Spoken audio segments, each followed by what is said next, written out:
Kita muda, kita muda, kita muda, luar biasa. Baik teman-temanku, adik-adikku tercinta, dan siapapun yang menonton acara ini di rumah. Hari ini ada hal penting yang tidak boleh tidak harus menjadi perhatian serius kita. Kementerian Pendidikan dan Kebudayaan baru-baru ini menyatakan bahwa tingkat kekerasan seksual di perguruan tinggi itu sudah sampai pada taraf membahayakan. Artinya angkanya sangat tinggi dibandingkan dengan perundungan atau bullying yang terjadi di perguruan tinggi.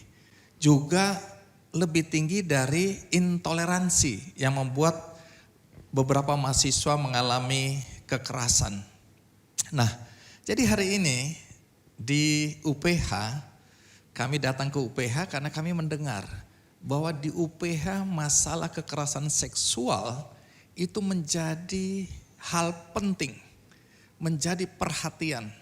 Bahkan tadi dengan Pak Rektor sepintas dijelaskan tiada maaf bagi dosen atau seluruh staf di sini atau bahkan mahasiswa yang melakukan kekerasan verbal maupun fisik. Jadi itu yang membuat kami memilih kampus ini karena UPH juga punya kerjasama dengan Kementerian Pemberdayaan Perempuan dan Perlindungan Anak. Ada Satgas di sini untuk upaya pencegahan kekerasan, terutama kekerasan seksual. Nah, tadi Pak Rektor bilang bahkan setingkat profesor atas pengaduan mahasiswa itu diberhentikan. Ini menarik karena tidak semua kampus punya ketegasan, punya kemampuan untuk menyelesaikan perkara-perkara kekerasan seksual di perguruan tinggi atau di kampus. Karena itu hari ini saya bersama UPH mengangkat topik kekerasan seksual di perguruan tinggi dan di masyarakat. Untuk itu mari kita sambut tamu istimewa kita, Menteri Pemberdayaan Perempuan dan Perlindungan Anak, Bu Bintang Puspayoga.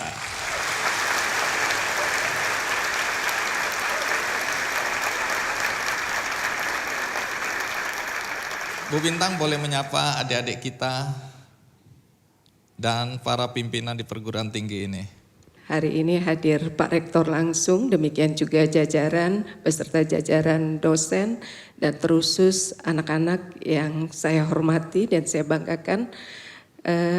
Kenapa menjadi penting saya hadir ke sini? Tadi sudah disampaikan oleh Bang Andi bagaimana komitmen UPH untuk mengatakan perang terhadap kekerasan seksual. Terima kasih banyak karena itu sejatinya ketika kita ingin meminimalisir terkait dengan kekerasan seksual, semua harus ambil bagian untuk peduli terhadap pencegahan dan penanganan kekerasan seksual. Baik, terima kasih Bu Bintang, silakan duduk.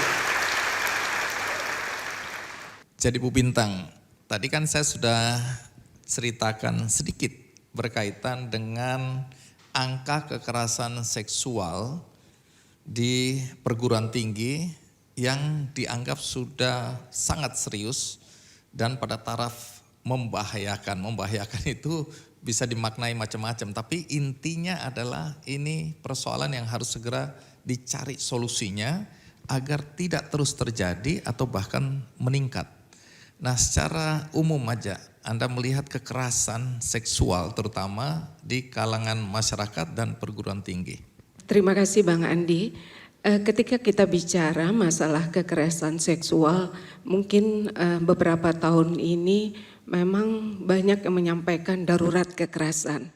Tapi secara umum kami sampaikan kekerasan ini kan seperti fenomena gunung es ya. Kalau kami melihat dari survei pengalaman hidup perempuan nasional dan survei nasional pengalaman hidup anak dan remaja, secara prevalensi kekerasan itu menurun. Namun yang meningkat tidak terlepas dari kasus yang terungkap. Karena apa? Karena regulasi kebijakan sudah hadir untuk memberikan perlindungan kepada korban. Ini mungkin merupakan salah satu korban berani melapor, kemudian juga terkait di masyarakat sudah menganggap tidak lagi stigma. Kemudian di kampus juga kenapa menjadi tinggi? Karena tidak terlepas juga kami menyampaikan terima kasih juga dengan Permendikbudristek karena lahirnya Permendikbudristek 30 2021 tentang pencegahan penanganan kekerasan seksual yang diikuti dengan pembentukan Satgas PPKS. Nah, ini juga ada ruang bagi korban untuk melaporkan kasus-kasus yang terjadi. Baik, kalau kita lihat spesifik perguruan tinggi ya, dari pemahaman kementerian ya PPPA, itu faktor-faktor apa yang membuat terjadinya kekerasan seksual di kampus-kampus? Kalau kami melihat data, kalau data detail terkait dengan perguruan tinggi itu kan ada di Kemendikbudristek ya. Kalau di kami data terkait dengan kekerasan seksual ini tidak terlepas bagi kampus yang melaporkan ke UPTD karena kami terintegrasinya dengan UPTD PPA. Kalau dengan kampus ya ini baru kita bicarakan dengan Pak Menteri, kita duduk bersama bagaimana terintegrasi dengan Simponi PPA kami. Kalau kami melihat kasus kekerasan yang kami dampingi selama ini ketika itu terintegrasi dengan kami, itu tidak terlepas relasi kuasa. Ya tadi juga sudah disampaikan tidak terlepas dari relasi kuasa dan inilah yang menjadi permasalahan dalam penanganan untuk kita memberikan keadilan kepada korban dan efek jerah kepada pelaku.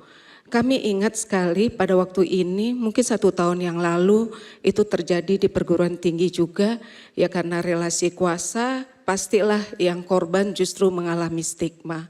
Kasus itu sudah di SP3-kan, kita hidupkan kembali, kita P21-kan, itu kita datang bersama Kompolnas, kami tentu tidak bisa menangani sendiri terkait dengan kasus-kasus ini, kami hadir dengan Kompolnas di salah satu kampus, salah satu perguruan tinggi di Indonesia ini dengan Komjak, juga untuk kita memberikan keadilan kepada korban, demikian juga kepada efek jerah kepada pelaku. Kalau misalnya seperti kampus itu ada relasi kuasa, kalau korban tidak berani melapor, kasus yang sama akan terus berulang.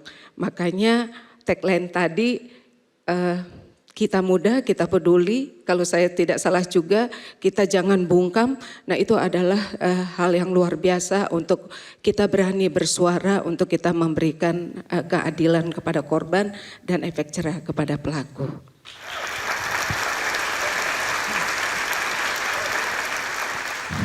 Saksinya 1, pelakunya 5. Kalau pelakunya 5-5-nya ditangkap dan mereka bilang nggak ngelakuin ya menang mereka kan, nggak menang di saya.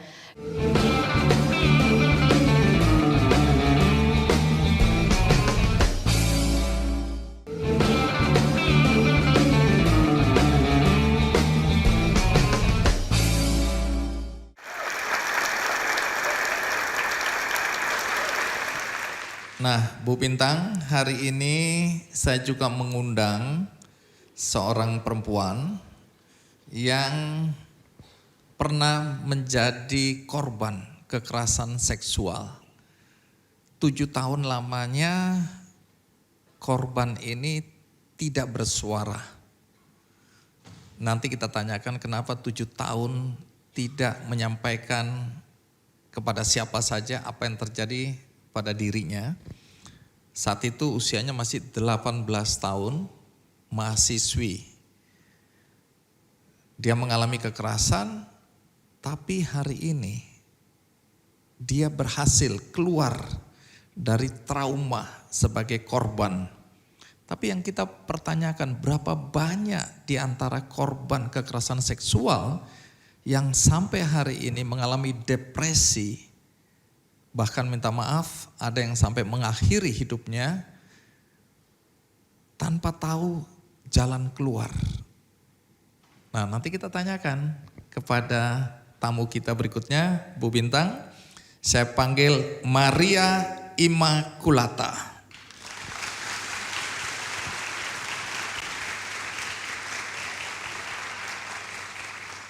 Maria, terima kasih. Udah salaman di belakang tadi ya. Oke.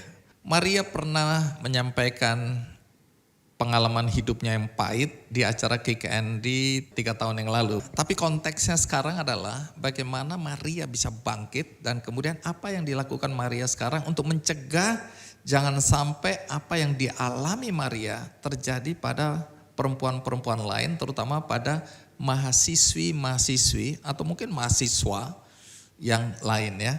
Tapi supaya ada konteksnya, bisa cerita apa yang terjadi pada dirimu. Oke, jadi ceritanya saya ngalamin kekerasan seksual tahun 2013. Kondisinya waktu itu mahasiswi semester 2 di Fakultas Psikologi UI. Kejadiannya itu waktu pulang dari kampus, saya anak komuter, jadi turun dari stasiun kereta, jalan ke rumah, itu sekitar 600-700 meter aja, tapi memang harus lewatin gang, dan waktu itu kondisinya jam setengah 12 malam. Jadi kejadiannya waktu malam itu melibatkan 5 orang pelaku, dan 5 orang pelakunya itu istilahnya familiar stranger, jadi orang-orang itu memang ada di sekitar rumah saya pernah lihat tapi nggak kenal dan nggak pernah ngomong gitu. Nah kalau tadi Bang Andi bilang kan selama 7 tahun tidak berbicara. Jadi 7 tahun itu sebenarnya saya lupa total kalau saya pernah ngalamin kekerasan seksual. Kalau di psikologi memang kita belajar ada manusia itu punya cara untuk melindungi dirinya sendiri. Kejadian saya waktu itu ternyata saya melindungi diri dengan cara karena nggak kuat menghadapi kekerasan seksualnya, memorinya disimpan di dalam kotak, di alam bawah sadarnya. Jadi saya sama sekali nggak ingat gitu. Jadi kalau kita ketemu waktu itu tahun 2013-14, kalian mungkin akan lihat saya nggak kenapa-kenapa. Kalau kalian nanya kemarin dari mana gitu, mungkin saya akan bilang biasa, oh saya balik dari kampus, butuh waktu 2 minggu untuk lupa total. Dan akhir tahun 2019, saya ada rutin meditasi, secara lifestyle lebih oke. Satu malam waktu lagi meditasi, itu keluar di situ gitu. Jadi pas lagi meditasi tiba-tiba kok ada gambaran ini ya, kejadian saya dengan para pelaku. Dan di situ waktu itu badannya langsung gemetaran, saya langsung nangis. Di 7 tahun itu meskipun saya nggak ingat saya ngalamin kekerasan seksual, tapi banyak gejala-gejala atau simptom kesehatan mental yang saya alamin. Kayak misalkan saya mimpi buruk, saya nggak bisa tidur, saya nggak selera makan, saya stres banget di kampus, saya takut untuk ngelewatin jalan atau gang kecil, terus prestasi akademik saya juga turun dan saya cenderung lebih agak menghindari kerumunan atau orang-orang gitu. Jadi memang selama itu saya ngeliat kayak, oh ternyata memang selama 7 tahun meskipun lupa, traumanya itu nggak bisa disembunyiin dan itu sangat mempengaruhi kualitas hidup saya di waktu itu. Setelah meditasi keluar saya kayak, oh oke, ternyata memang ini kepingan puzzle yang saya tunggu-tunggu ya sebenarnya gitu. Meskipun gak gampang, tapi saya memilih kayak lebih baik dia keluar sekarang dan saya proses. Jadi dari 2019 sampai 2022 awal itu proses pemulihan yang intens buat saya gitu. Saya balik melakukan hobi, saya rutin karena background saya juga psikologi ya, jadi saya lebih banyak hubungan dengan para profesional. Saya tahu harus datang kemana, saya tahu harus ambil bentuk intervensi seperti apa. Sampai ya pelan-pelan mulai balik normal, kerja lagi dan energinya balik kayak biasa itu di awal 2023. Baik, kalau tadi bicara kekerasan seksual itu yang optimal ya, bukan sekedar pegang-pegang atau pelecehan, bukan ya. Tapi ini benar-benar kasus yang paling berat, yaitu kekerasan seksual.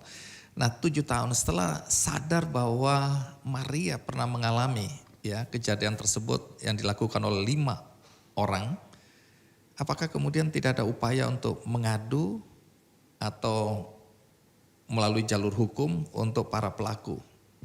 Oke, kalau untuk jalur hukum ada Bang, coba gitu. Saya ke LBH, saya review, saya nanya kalau kasusnya seperti ini sejauh apa sih jalur hukum yang bisa saya ambil gitu.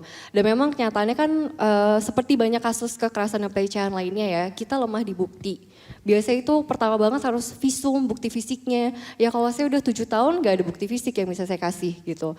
Terus ada saksi lain gak? Gak ada saksi lain gitu. Lingkungan rumahnya bukan lingkungan rumah yang modern yang ada CCTV di jalan. Dan waktu itu ya saya nanya kalau saya tetap mau proses karena saya mau pelakunya ditangkap, bisa seperti apa nih jalannya gitu. Ya paling hanya mengandalkan kesaksian saya sendiri, tapi mungkin jalannya agak berat karena di sini saksinya 1, pelakunya 5. Kalau pelakunya 5 5-5-nya ditangkap dan mereka bilang nggak ngelakuin ya menang mereka kan, nggak menangi saya. Di titik itu saya sadar bahwa kalau untuk kasus saya memilih untuk tidak melanjutkan jalur hukum itu dan saya memilih lebih baik energi dan waktu saya manfaatkan untuk kembali menata hidup saya gitu. Baik, sekarang ada masalah juga anak-anak korban kekerasan seksual juga bahkan menyembunyikan kejadian yang menimpa dirinya kepada orang tuanya.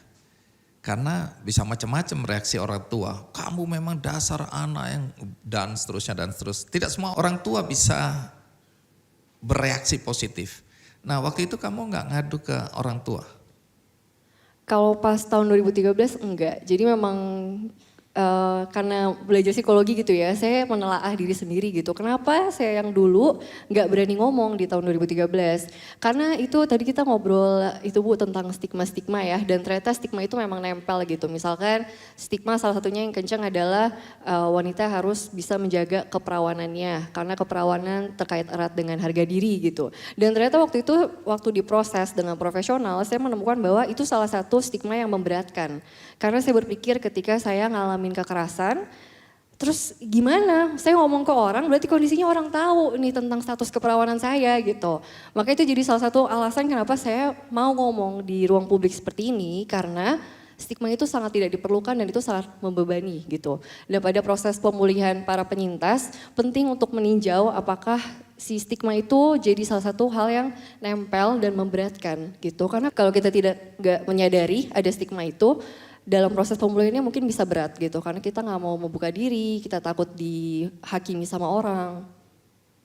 Nah Bu Bintang tadi kan bilang bahwa kasus kekerasan seksual bukan cuma di perguruan tinggi tapi di masyarakat itu ibarat fenomena gunung es ya. Artinya yang melaporkan, yang speak up itu kecil berbanding mereka yang diam. Nah kenapa banyak yang diam?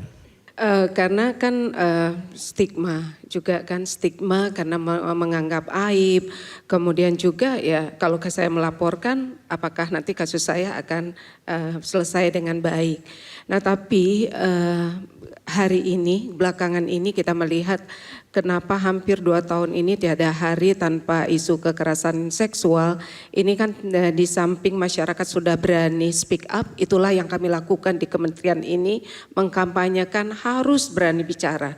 Kalau tidak berani bicara ya apalagi kasus-kasus yang terjadi di relasi kuasa, kasus berulang akan kita alami.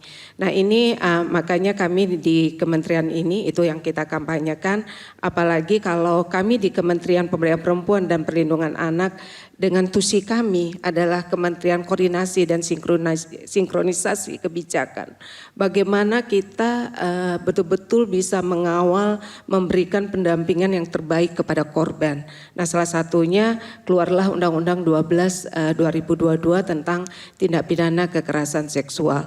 Kalau kita bicara melihat korban, memang trauma yang dialami itu trauma yang berkepanjangan. Setiap korban pasti traumanya berkepanjangan. Makanya kami kalau mendampingi korban itu pendampingan psikososial itu menjadi utama kami untuk mereka keluar dari trauma walaupun tidak mudah bagi para korban. Nah inilah yang kita lakukan untuk jangan takut untuk melapor. Sekarang kita sudah punya payung hukum. Sekarang ini melalui Undang-Undang 12 2022 ini satu alat bukti kasus itu sudah bisa diproses. Nah ini kan tapi yang kendalanya kita perlu sosialisasi, menyampaikan kepada masyarakat. Kita sudah punya undang-undang lex spesialis yang akan memberikan perlindungan dari pencegahan sampai dengan penanganan dan pemberdayaan kepada korban.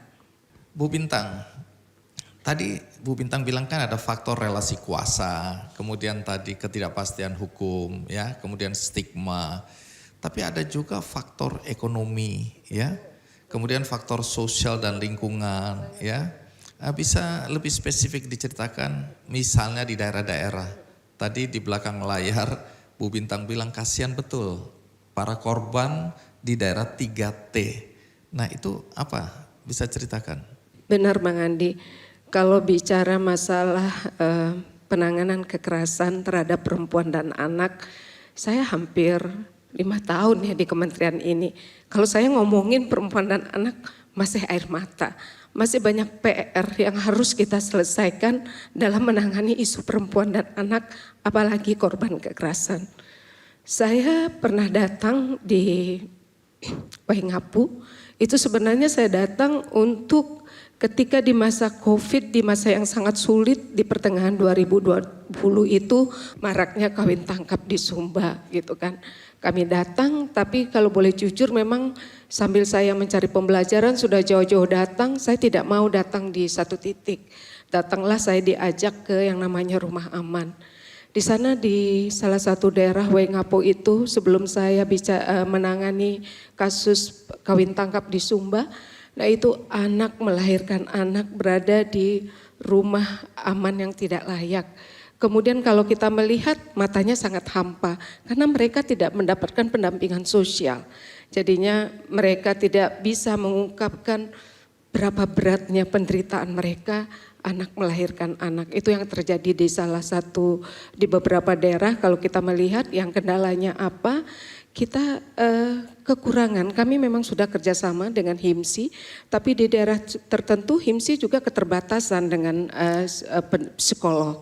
Jadinya kalau misalnya di beberapa daerah memang kalau misalnya HIMSI-nya tidak ada, kita bisa dengan on call, tapi namanya Waingapu jaringannya tidak bagus, itu pendampingan psikososialnya sangat sulit. Banyak di beberapa daerah 3T, kasus-kasus itu tidak diselesaikan secara hukum, hanya diselesaikan secara adat dan agama. Inilah yang membuat kasus-kasus yang menimpa kelompok rentan ini tidak akan pernah berhenti. Kawin tangkap ini juga sangat diskriminasi terhadap perempuan. Itu kan maraknya hampir, mungkin kalau teman-teman adik-adik juga melihat karena itu sangat viral di tahun 2020, perempuan yang mau ke pasar ditangkap begitu saja dikawinkan. Yang kedoknya adalah itu adat, sehingga dari pihak kepolisian tidak berani menangkapnya. Akhirnya kami datang duduk dengan 4 kabupaten karena di sana ada 4 kabupaten, 4 di daratan Sumba itu kami kumpul dengan 4 bupati, 4 kapolres, tokoh adat, tokoh agama, kita carikan solusi untuk menyelesaikan diskriminasi atau merendahkan harkat perempuan. Nah akhirnya yang namanya budaya, yang berkedok budaya memang kami sampaikan tidak ada budaya yang statis. Budaya itu dinamis bergerak dengan perkembangan zaman.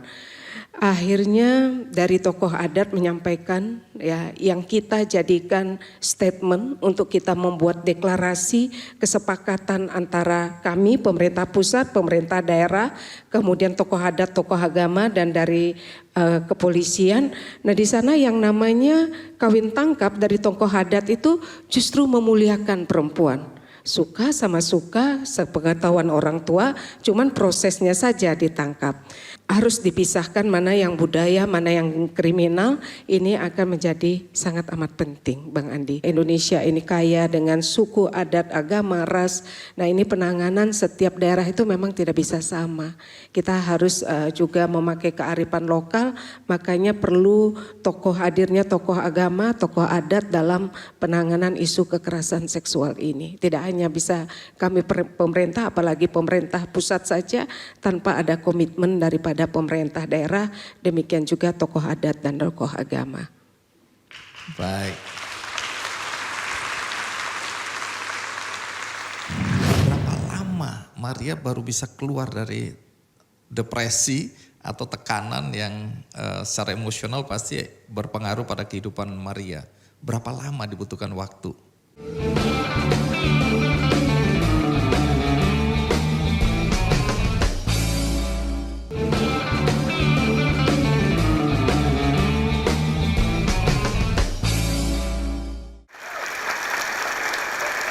Jadi memang Bu Bintang ini kalau datang ke daerah tidak melulu untuk satu persoalan.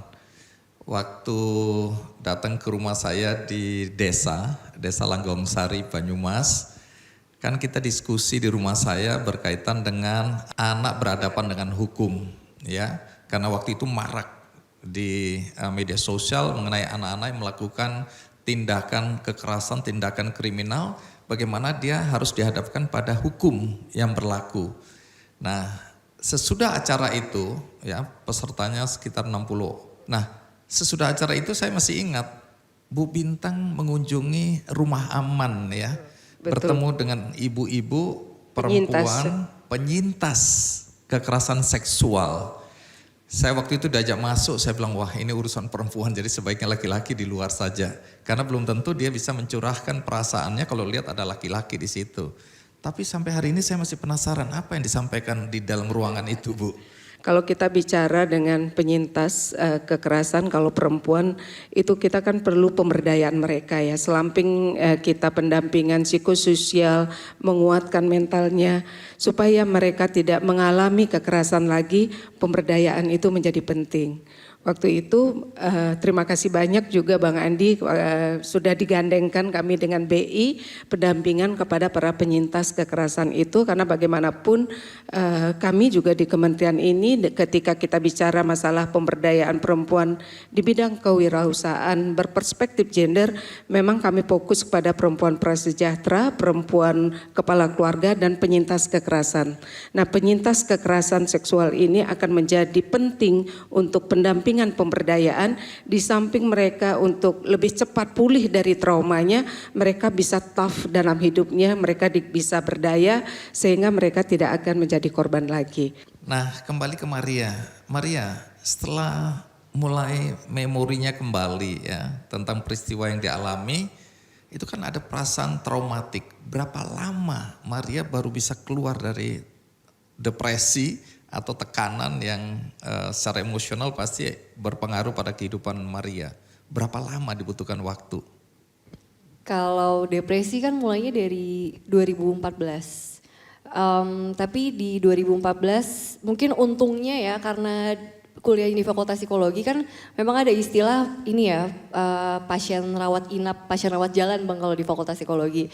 Jadi saya waktu itu memang sebelum saya sadar ada trauma, saya udah jadi pasien rawat jalan dulu di situ, udah dicicil satu-satu. Makanya kenapa tahun 2019 bisa kebuka lagi memorinya, mungkin karena bebannya udah lebih berkurang, udah lebih ngerasa percaya diri, udah ngerasa lebih kuat. Dari proses 2019 intens banget mungkin sekitar 2 tahun. 2 tahun itu jadi intensnya adalah setiap kali konseling atau sesi sama psikolog ada memori yang keluar gitu. Baru di akhir tahun 2022 itu udah ngerasa lebih stabil dalam artian udah nggak ada asosiasi memori terkait dengan kejadian kekerasan itu lagi gitu. Jadi sekitar intens bangetnya 2-3 tahun tapi ya untuk bisa sampai ke 2 tahun itu kan sebelumnya udah jalan beberapa tahun juga ya gitu. Sekarang kan Maria ya mempersembahkan diri untuk kegiatan atau gerakan penanggulangan kekerasan seksual pada perempuan terutama. Apa yang Maria lakukan? Kalau saya paling banyak aktif di seminar sama di kesempatan untuk berbicara seperti ini antara di komunitas-komunitas perempuan, ngomong di webinar, di focus group discussion atau seminar-seminar untuk mahasiswa juga gitu. Kalau terakhir memang sempat ngisinya seminar di salah satu perguruan tinggi di Bogor. Saya presentasi 1 jam, gimana cara penanggulangannya, kalau sudah menjadi korban itu harus apa, support system orang-orang yang ada di sekitar korban itu apa yang harus dilakukan. Saya juga bikin, jadi fokusnya lebih ke platform atau media, saya bikin YouTube channel yang memang isinya kontennya salah satunya membahas tentang kekerasan seksual selain dari kesehatan mental. Bisa diinformasikan sedikit aja atau poin-poin penting apa yang harus dilakukan?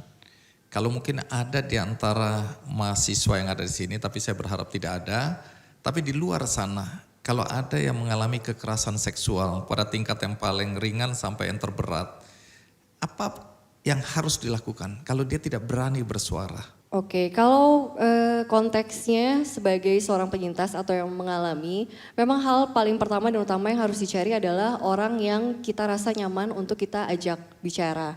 Memang ini nggak gampang ya Bang, karena banyak justru orang terdekat kayak keluarga, orang tua itu justru jadi pihak yang biasanya paling ditakuti atau jadi pihak terakhir yang dikasih tahu tentang ini gitu. Kalau saya sendiri karena saya punya beberapa komunitas, saya menemukan ruang aman pertama saya itu ada di komunitas gitu. Saya bisa ketemu teman saya ngomong cerita bahwa gue lagi proses ini gitu. Jadi saya ngelihat dari situ betapa pentingnya buat kita sebagai individu punya support system. Support systemnya itu terdiri dari tadi orang-orang yang kalian rasa nyaman, baik itu teman, itu komunitas, organisasi, atau misalkan Bapak Ibu dosen di sini yang kalian percaya. Satu, yang kedua mencari bantuan profesional. Untuk pertamanya itu kalau misalkan mengalaminya itu baru, berarti harus cari tenaga medis untuk ngecek apakah ada yang dialami sama badannya physically. Terus juga yang kedua psikologis, profesional psikologis. Karena harus trauma kalau baru dialamin langsung diproses, itu proses pemulihannya akan lebih cepat daripada kalau udah lama dipendem gitu. Jadi semakin cepat penanganannya semakin baik, sama kayak luka di fisik ya, semakin cepat lebih baik. Terus perlahan kalau udah mulai, nanti kan kalau udah ketemu sama tenaga profesional pasti akan dikasih tahu ya, oke, baiknya begini, kira-kira skema pemulihannya harus seperti ini.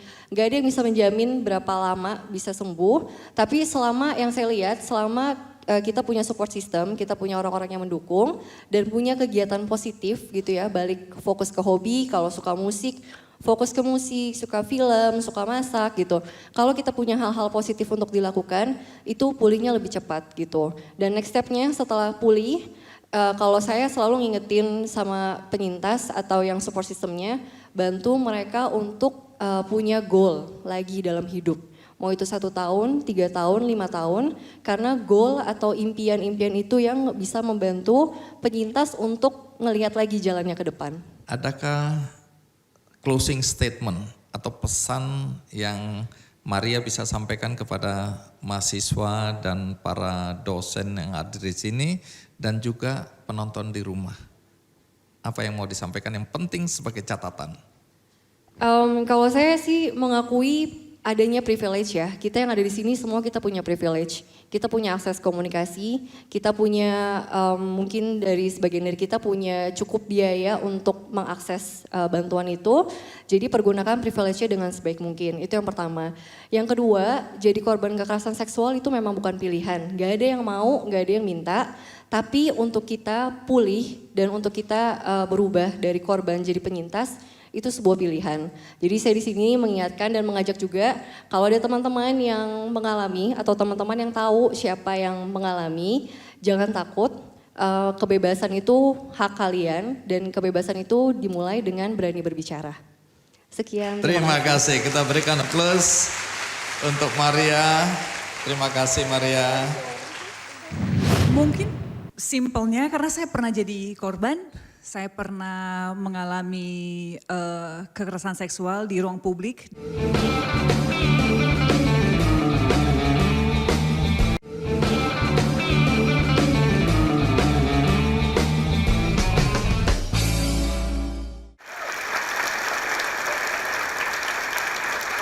Baik, Bu Bintang, ini saya coba bacakan supaya angkanya tidak salah ya. Karena dalam beberapa kesempatan Kementerian PPPA itu mengungkapkan kekerasan seksual pada anak, yaitu mendominasi kekerasan pada anak sepanjang Januari sampai Desember 2023.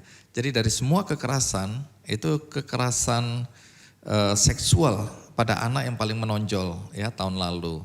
Nah, pelecehan seksual merupakan fenomena yang sering terdengar di telinga masyarakat dan memiliki dampak yang serius secara individu maupun sosial. Jadi berdasarkan data dari Kementerian PPPA tadi, ada 29.883 jumlah kasus kekerasan, ini kekerasan secara umum, yang tercatat sepanjang 2023.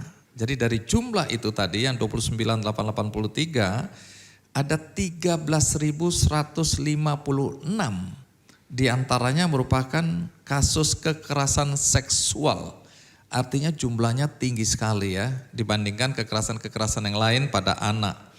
Nah, kalau secara umum Bu Bintang, tadi kan spesifik kita bicara kekerasan perempuan, kekerasan di perguruan tinggi, tapi secara umum ya kekerasan seksual itu bagaimana gambarannya? Nah, kalau secara gambaran umum memang belakangan ini kita sangat miris ya.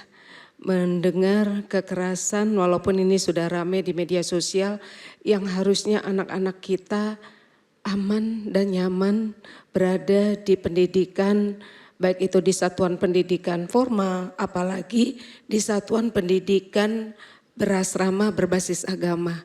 Nah ini kan banyak sekali kekerasan-kekerasan terjadi kepada anak-anak kita yang harusnya mereka aman dan nyaman di tempat tersebut.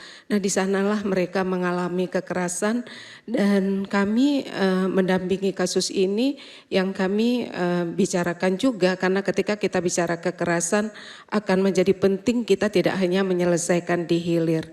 Hulunya menjadi penting berkaitan dengan pencegahan. Nah siapa yang harus melakukan kalau kita bicara kekerasan ini? Kita semua harus hadir. Tidak harus kami saja di kementerian ini, makanya kami mengajak semua kementerian lembaga, ya katakanlah di pendidikan berasrama berbasis agama, bagaimana hadirnya Kementerian Agama untuk melakukan pengawasan atau monitoring. Kalau kita bicara anak, itu kan bisa laki dan perempuan. Betul. Nah kalau kasus pelecehan seksual atau kekerasan seksual pada anak laki-laki, fenomenanya seperti apa belakangan ini? Kita melihat memang ketika kita bicara persentase, kalau korban pasti lebih banyak perempuan yang menjadi korban daripada laki-laki. Tapi jangan kita abai. Kita harus melindungi juga anak-anak laki-laki kita karena banyak kasus-kasus yang terjadi selain kekerasan fisik, bullying, kekerasan seksual itu juga terjadi kepada anak laki-laki. Makanya menjadi penting bagi orang tua dimanapun anak-anak kita berada, pemantauan kemudian itu akan menjadi penting juga, jangan dilepas begitu saja.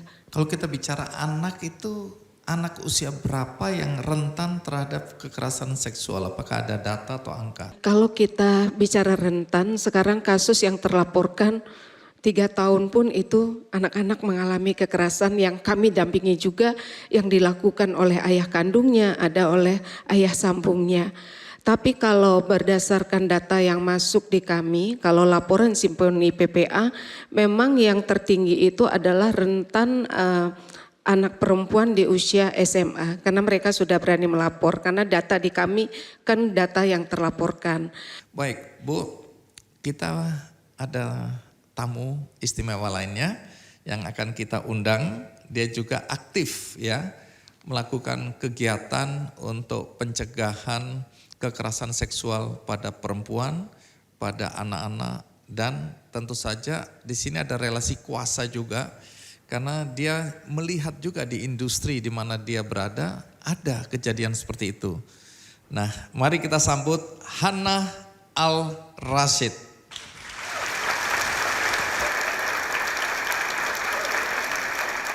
Halo teman-teman. Banyak orang sudah tahu bahwa Hannah ini termasuk yang aktif ya. Melakukan kegiatan-kegiatan dalam upaya mencegah kekerasan seksual, kekerasan verbal pada perempuan terutama. Kenapa sampai Hannah punya kepedulian seperti ini?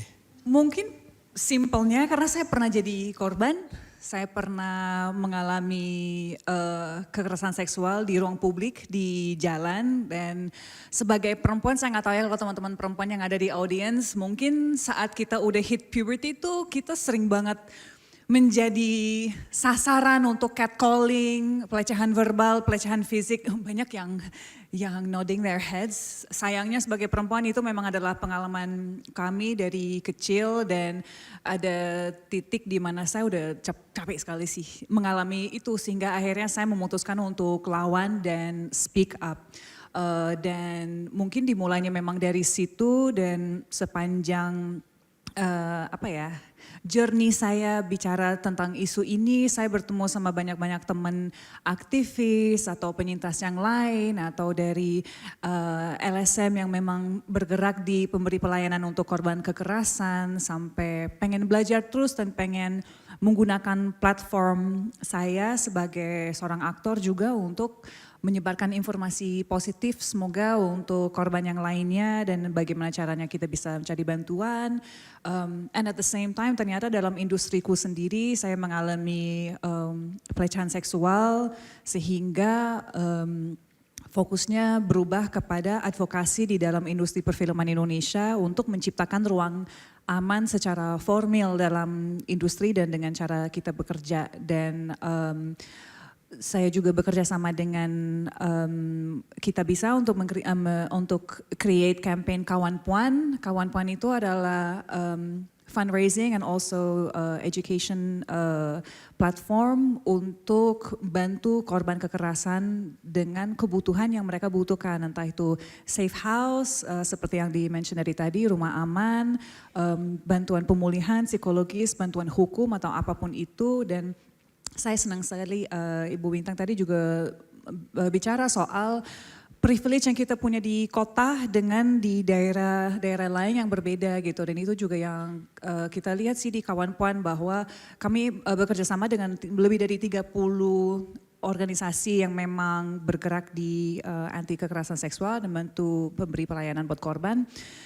Di Jakarta, di Jawa, dengan di Papua, di Sulawesi, di mana itu sangat berbeda kebutuhannya. Memang isu ini juga interseksional. Kalau kita ngomongin soal akses kepada layanan sangat-sangat berbeda dan sangat minim di beberapa tempat gitu.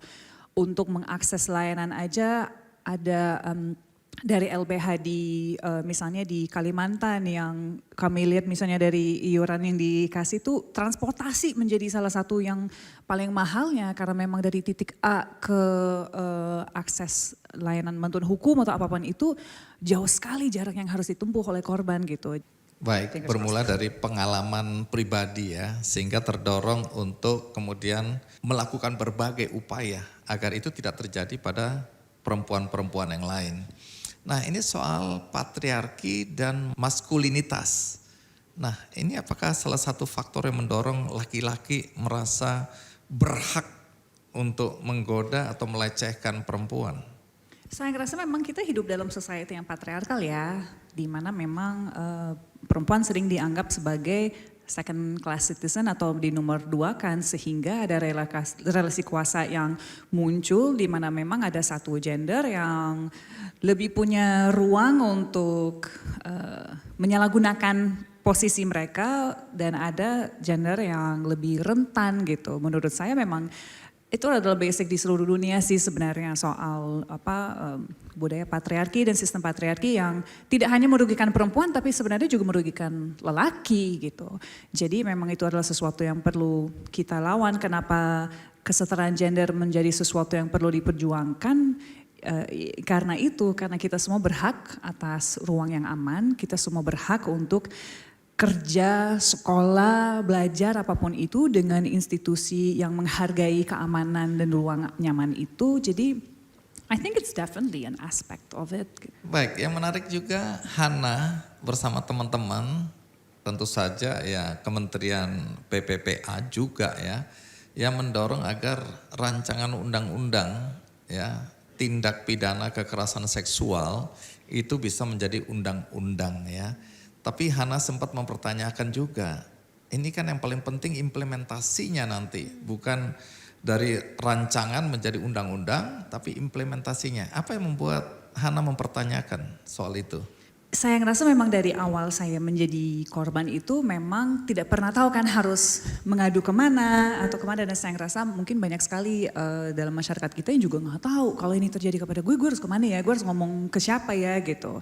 Senang banget ketemu sama teman-teman aktivis yang memang perjuangkan dulu UU PKS yang akhirnya disahkan sebagai UU TPKS gitu.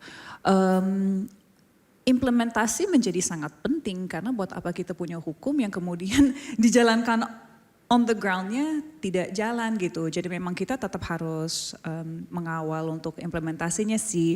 Rasa bersalah itu sering banget kita rasakan sebagai korban, tapi saya pengen teman-teman di luar sana tahu bahwa kalau menjadi korban yang 100% salah adalah pelaku, bukan korban.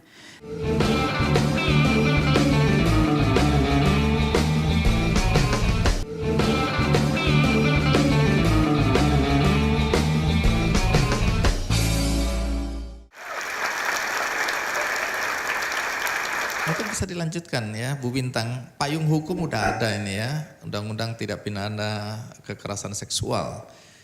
Dalam konteks menangani perkara-perkara seperti ini, bagaimana sikap aparat kepolisian? Sebelum menjawab sikap dari kepolisian, ada beberapa hal yang tadi disampaikan oleh Mbak Hana terkait dengan ketika korban mengalami kekerasan seksual, kemana harus melapor. Mungkin kami di kementerian ini melalui Perpres 65 2020, nah itu kita sudah kembangkan hotline pengaduan kekerasan seksual.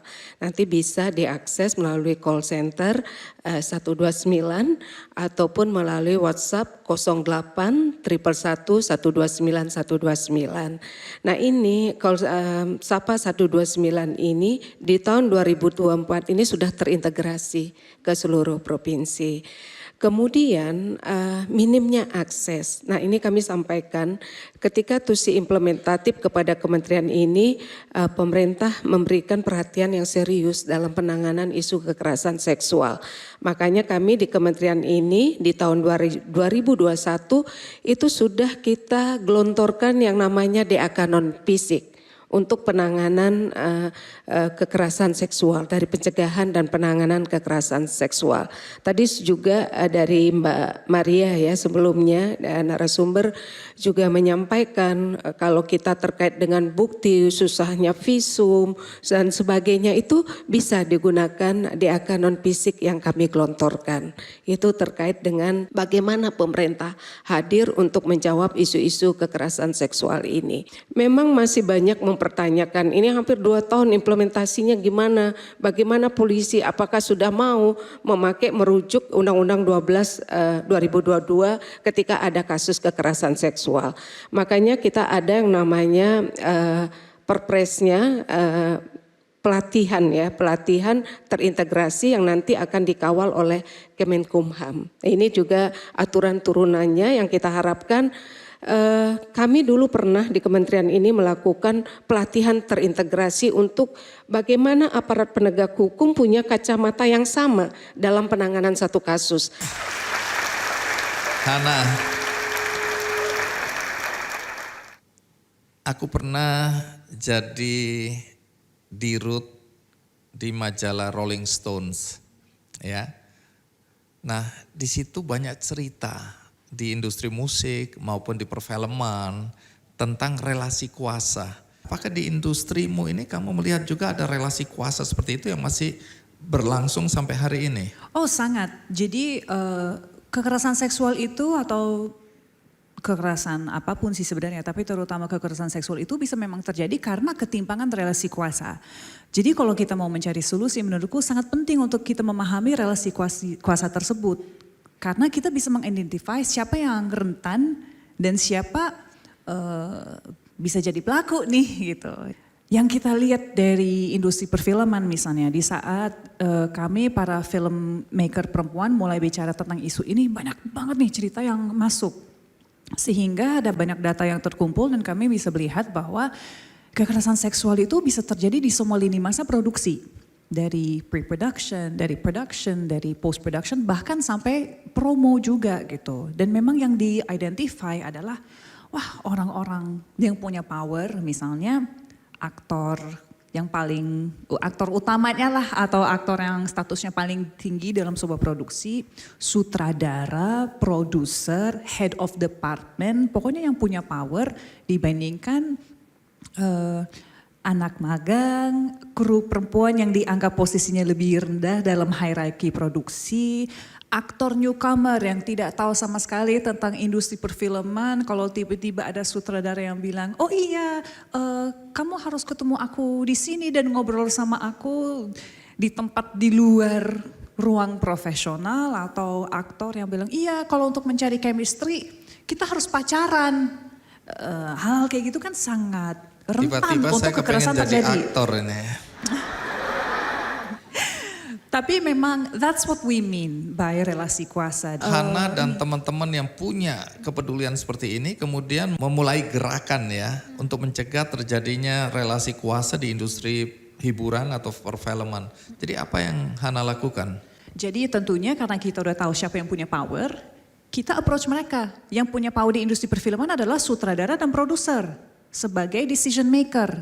Makanya kita meng-approach Asosiasi Produser Indonesia, karena mereka yang punya power untuk ngomong kepada yang lain. Kami sebagai aktor, sebagai penyintas, di urutannya kita di paling bawah di chain-nya gitu. Jadi dengan bantuan dari teman-teman produser, terutama produser perempuan ya, karena mereka juga punya kesadaran sama isu ini.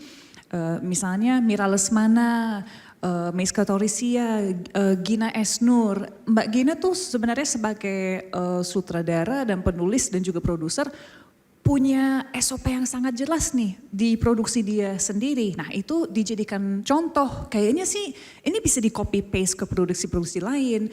Contohnya ada pasal pelecehan dalam kontrak. Tidak hanya pelecehan tapi juga perundungan. Jadi bullying and also sexual harassment. Ada fakta integritas yang ditandatangani sama semua orang dalam produksi itu. Di mana kami menyatakan saya tahu bahwa kekerasan seksual yang dimaksud adalah ABCD, saya berjanji tidak akan melakukan, saya tanda tangan gitu. Jadi you will be held responsible with this fakta integritas. Dan saya ngerasain sendiri produksi yang menerapkan itu jauh lebih nyaman untuk saya bekerja dibandingkan produksi yang gak peduli dan orang yang gak peduli sih. Baik. Nah, kawan Puan, kalau ada yang memerlukan informasi atau mau konseling ya, nggak harus di ruangan ini, tapi siapapun yang menonton acara ini bagaimana mengakses kawan Puan? Jadi kawan Puan itu teman-teman bisa cek di Instagramnya, kami banyak bergerak di media sosial memang dan ada pengaduan di situ. Di kawan Puan itu memang kami bekerja sama dengan organisasi di seluruh Indonesia. Jadi teman-teman yang nonton dari rumah, kalau misalnya bisa reach out, hopefully bisa dihubungkan dengan siapa di kota Anda yang memang bisa membantu.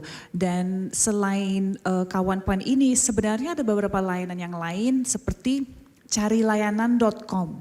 Carilayanan.com itu adalah inisiatif dari teman-teman Jakarta Feminis di mana itu ada list layanan apapun untuk korban kekerasan, mau itu dari rumah aman, psikolog, bantuan hukum segala macam. Kamu bisa masuk ke carilayanan.com, kamu bisa masukin your location dan akan muncul tuh siapa aja dan mana aja yang bisa kamu pergi untuk bantuan. Ada juga misalnya sekarang era digital memang lebih banyak akses informasi lewat social media dan Instagramnya. Ada satu yang menurut saya teman-teman sangat harus tahu karena ini menyangkut sebuah bentuk kekerasan seksual yang lagi marak-maraknya, penyebaran konten intim non-konsensual. Ada account Awas KBGO, Awas Kekerasan Berbasis Gender Online. Teman-teman bisa mengakses karena ada juga panduan soal, wah kalau saya jadi korban KBGO, saya harus kemana? Atau kalau misalnya saya diancam image-image ini tersebar, saya harus ngapain? Cara kumpulkan bukti, cara harus ke siapa. Sangat-sangat penting untuk teman-teman tahu sih. Nanti Bu Bintang mungkin kasih catatan juga bagi anak-anak muda yang pacaran karena mabuk cinta, bucin, terutama yang perempuan disuruh apa aja mau, bahkan melakukan mungkin jarak jauh. Saya lihat banyak kasus, kamu telanjang dong, kamu ini, kamu itu, direkam sama pacarnya. Tadinya kelihatan begitu romantis, intim, tapi begitu berantem nanti aku upload semua apa yang pernah aku rekam. Dan itu ada relasi kuasa juga atau ancaman. Nah, tapi sebelum berakhir mungkin Hana juga bisa sampaikan sesuatu kepada yang hadir di sini, yang juga ditonton oleh teman-teman di rumah atau dimanapun juga. Mungkin berdiri lebih. Oh waduh, iya. Formal ya. Mungkin tadi udah disampaikan sih sebenarnya. Saya waktu menjadi korban, saya cukup kecewa dengan reaksi dari beberapa teman. Seakan-akan saya yang salah dengan mengalami itu. Dan saya rasa bersalah itu sering banget kita rasakan sebagai korban. Tapi saya pengen teman-teman di luar sana tahu bahwa kalau menjadi korban yang 100% salah adalah pelaku, bukan korban. Dan seharusnya memang udah saatnya untuk kita mencari support system seperti yang sudah disampaikan Maria tadi. Kadang keluarga terdekat belum tentu bisa menjadi safe space untuk kita. Jadi please cari support system di luar sana.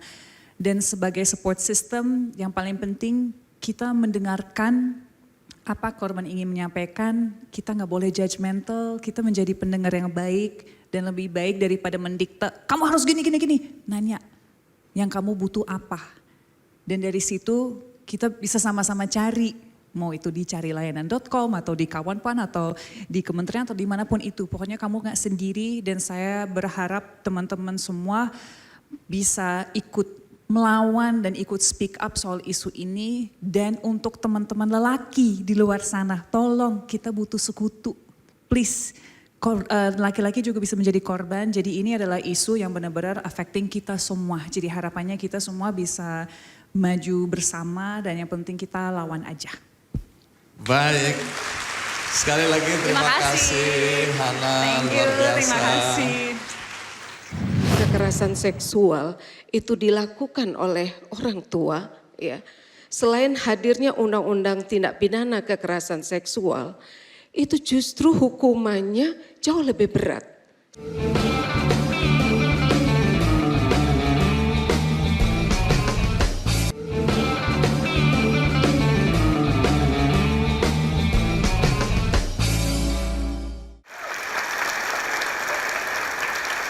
Bu Bintang, tadi yang saya sampaikan, kadang ketika kita masih remaja atau bahkan ketika duduk di bangku kuliah, kita jatuh cinta.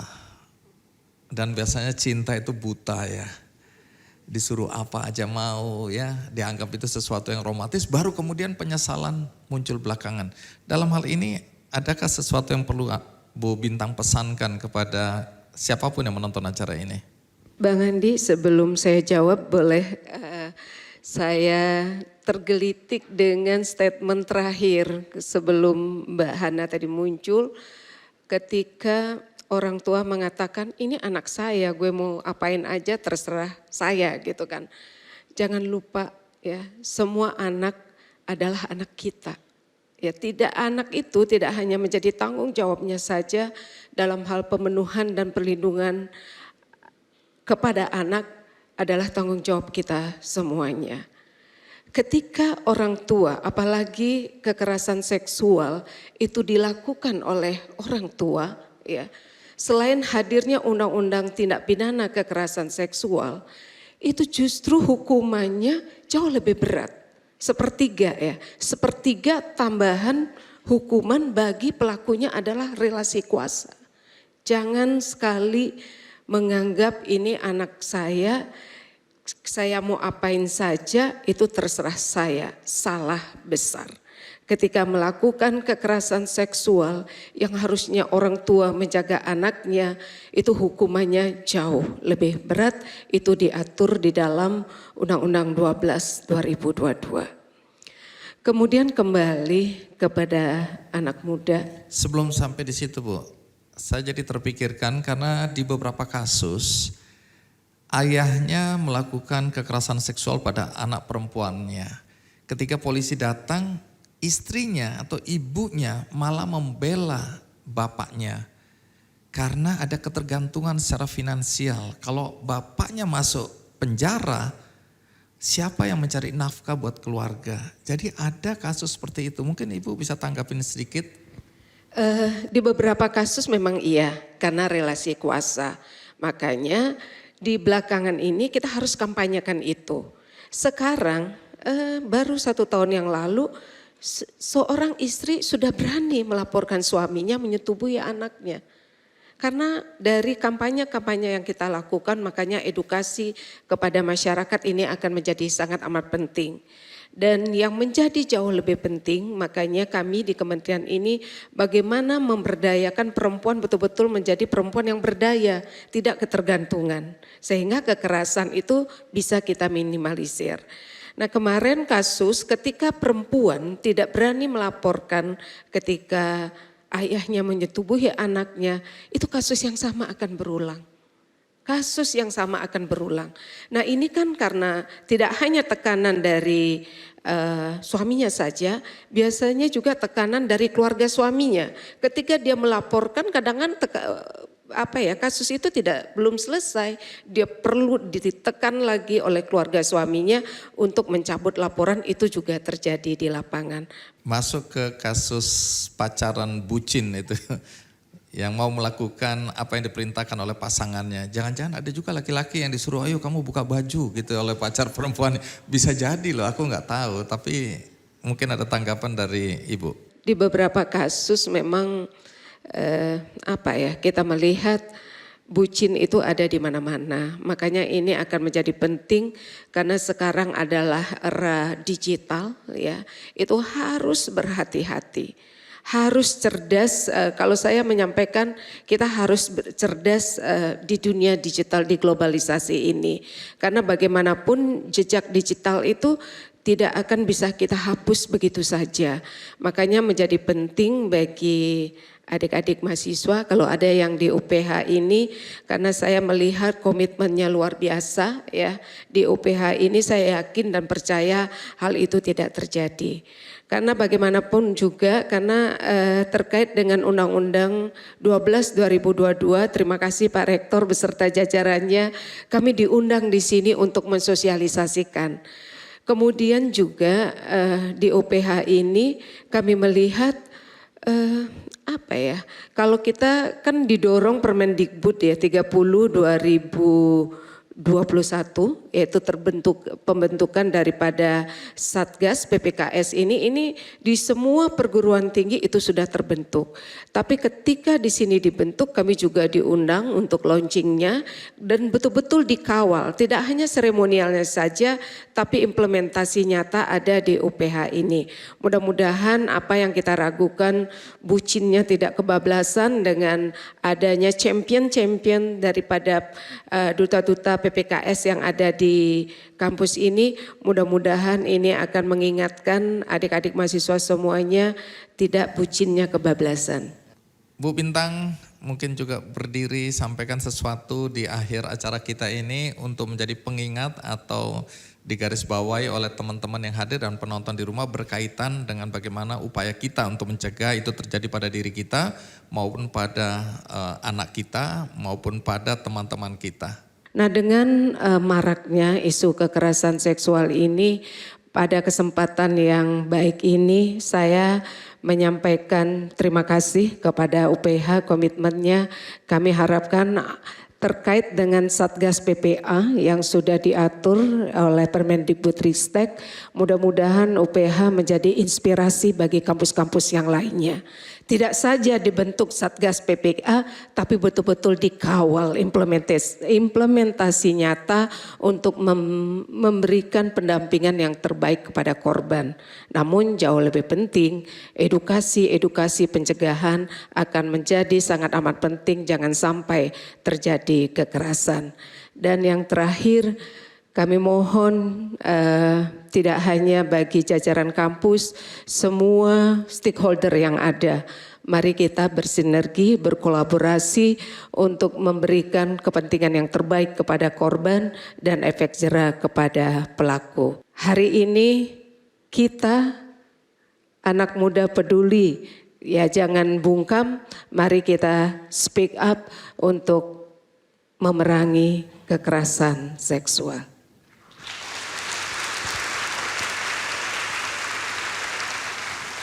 Bu Bintang, terima kasih untuk waktunya. Dan bagi Anda tadi yang tidak menonton episode ini dari awal, Anda bisa menonton tayangan ulangnya di metrotvnews.com. Juga ada cuplikannya di channel YouTube Kick Andy Show. Dan bagi Anda yang ingin juga berpartisipasi, tapi tidak tahu caranya, mungkin Anda bisa melakukan kebaikan melalui benihbaik.com karena di sana ada penggalangan dana untuk membantu Benedikta Priscilla Neon Beni yang bekerja untuk Yayasan Kuan Menasi di kota Kefam Menanu, Kabupaten Timur Tengah Utara, NTT. Sejak tahun 2000, yayasan ini melakukan advokasi hak anak dan perempuan. Hal ini dilakukan karena di daerah tersebut banyak terjadi kasus kekerasan fisik dan kekerasan seksual pada anak, juga banyaknya kasus anak yang dipekerjakan. Untuk mendukung gerakan ini agar anak-anak tidak menjadi korban kekerasan dan dipekerjakan, maka wanita tadi yang sering disapa dengan Nedi berinisiatif menyediakan bantuan dasar bagi anak-anak dan juga rumah yang aman untuk pendidikan mereka. Tapi rumah tersebut sekarang terancam tidak bisa beroperasi karena kekurangan dana.